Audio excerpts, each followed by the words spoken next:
Jumanji.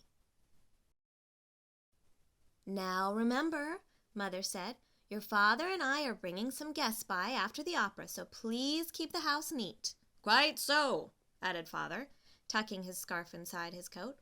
Mother peered into the hall mirror and carefully pinned her hat in place, then knelt and kissed both children goodbye. When the front door closed, Judy and Peter giggled with delight. They took all the toys out of their toy chest and made a terrible mess, but their laughter slowly turned to silence, till finally Peter slouched into a chair. "You know what?" he said. "I'm really bored." "Me too," sighed Judy. "Why don't we go outside and play?" Peter agreed, so they set off across the street to the park. It was cold for November.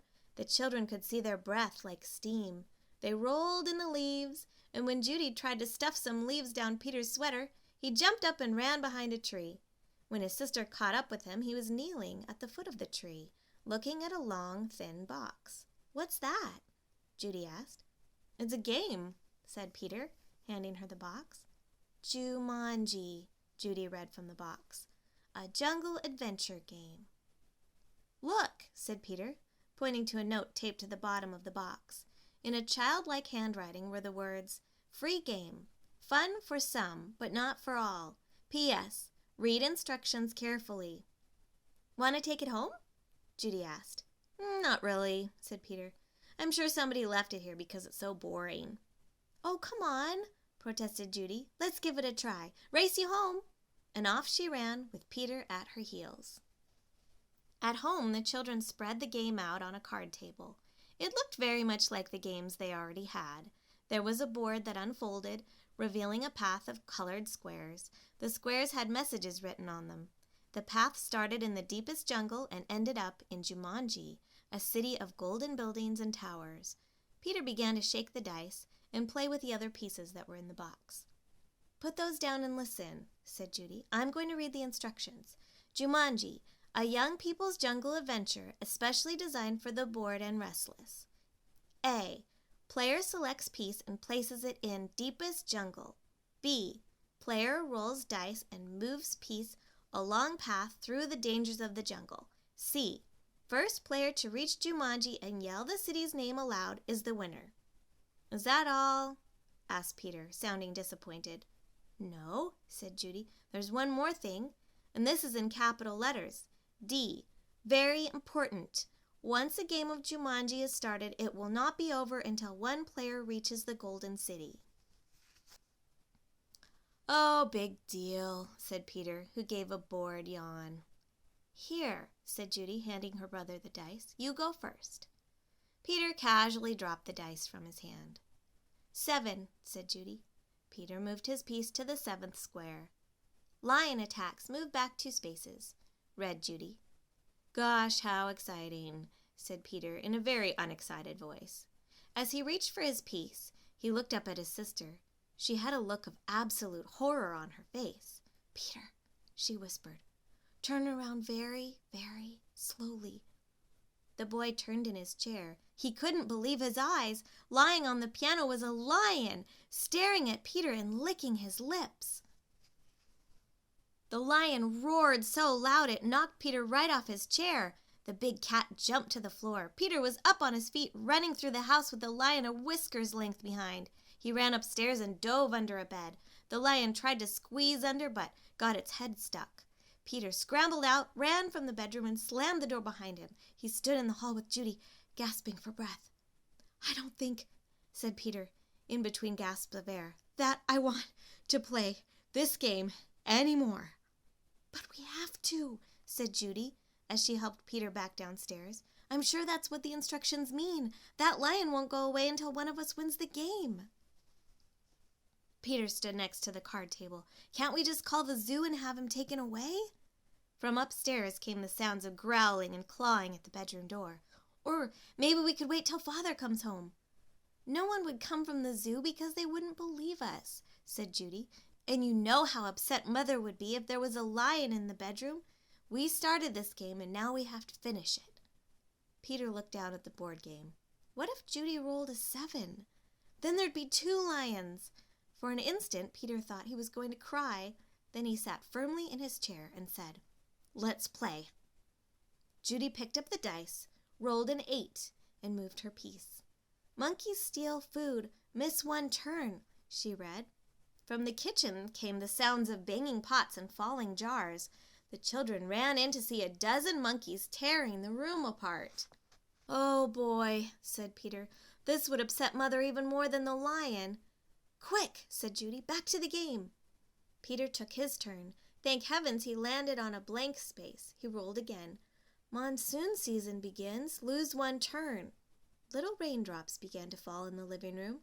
Then a roll of thunder shook the walls and scared the monkeys out of the kitchen.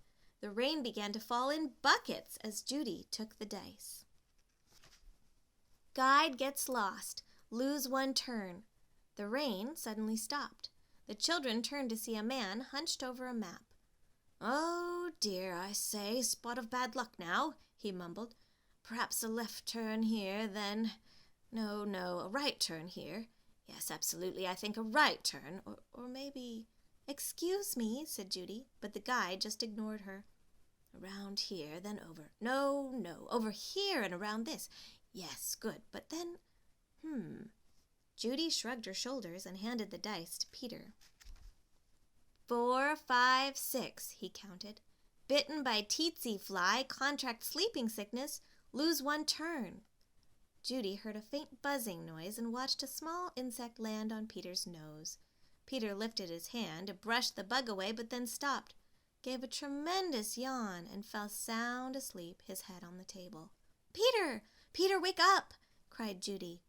But it was no use. She grabbed the dice and moved to a blank. She rolled again and waited in amazement. "Rhinoceros stampede, go back 2 spaces." As fast as he had fallen asleep, Peter awoke. Together they listened to a rumble in the hallway. It grew louder and louder. Suddenly, a herd of rhinos charged through the living room and into the dining room, crushing all the furniture in their path. Peter and Judy covered their ears as sounds of splintering wood and breaking china filled the house. Peter gave the dice a quick tumble. "Python sneaks into camp. Go back 1 space." Judy shrieked and jumped up on her chair. "Over the fireplace," said Peter. Judy sat down again, nervously eyeing the 8-foot snake that was wrapping itself around the mantel clock. The guide looked up from his map, took one look at the snake, and moved to the far corner of the room, joining the monkeys on the couch. Judy took her turn and landed on a blank space. Her brother took the dice and rolled a 3. "Oh no," he moaned. "Volcano erupts, go back 3 spaces." The room became warm and started to shake a little. Molten lava poured from the fireplace opening. It hit the water on the floor and the room filled with steam. Judy rolled the dice and moved ahead. "Discover shortcut, roll again." "Oh dear," she cried. Judy saw the snake unwrapping himself from the clock. "If you roll a 12, you can get out of the jungle," said Peter. "Please, please," Judy begged as she shook the dice. The snake was wriggling his way to the floor. She dropped the dice from her hand. 1 6, then another. Judy grabbed her piece and slammed it to the board. "Jumanji!" she yelled, as loud as she could. The steam in the room became thicker and thicker. Judy could not even see Peter across the table. Then, as if all the doors and windows had been opened, a cool breeze cleared the steam from the room. Everything was just as it had been before the game. No monkeys, no guide, no water, no broken furniture, no snake, no lion roaring upstairs, no rhinos.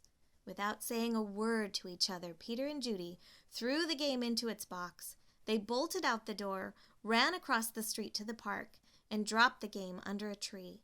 Back home, they quickly put all their toys away. But both children were too excited to sit quietly, so Peter took out a picture puzzle. As they fit the pieces together, their excitement slowly turned to relief, and then to exhaustion.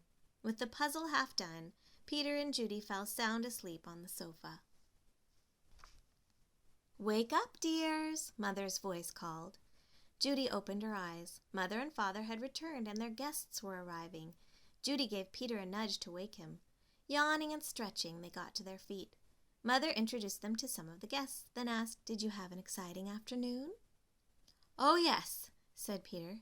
"We had a flood, a stampede, a volcano. I got sleeping sickness, and..." Peter was interrupted by the adults' laughter. "Well," said Mother, "I think you both got sleeping sickness. Why don't you go upstairs and put your pajamas on? Then you can finish your puzzle and have some dinner." When Peter and Judy came back downstairs, they found that Father had moved the puzzle into the den. While the children were working on it, one of the guests, Mrs. Budwing, brought them a tray of food. "Such a hard puzzle," she said to the children. "Daniel and Walter are always starting puzzles and never finishing them."